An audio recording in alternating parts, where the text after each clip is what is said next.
For generations, Americans have celebrated Thanksgiving, often with a large meal and showing gratitude. But when exactly did this holiday begin? Well, here's a hint. It wasn't the Pilgrims.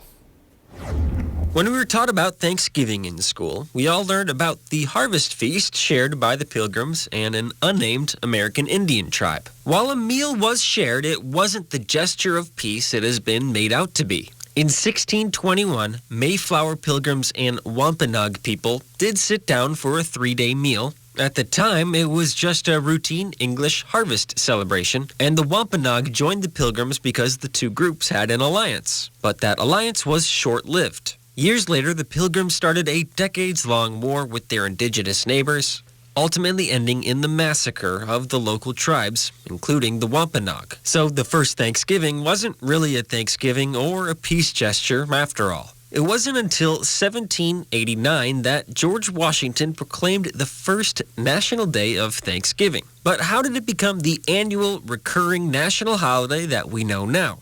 Well, a key player in this transition was Sarah Josepha Hale, a magazine editor at the time. You may know her as the author of Mary Had a Little Lamb. In the mid-1800s, she campaigned for 17 years to create a national holiday called Thanksgiving. Fresh off a Civil War victory in 1865, President Abraham Lincoln took her advice. Lincoln thought it would be a good way to build an American identity after the country nearly divided in half.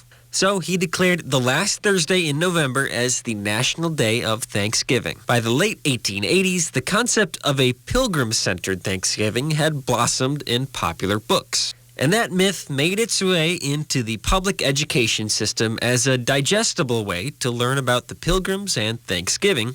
And that myth lives on in popular culture today.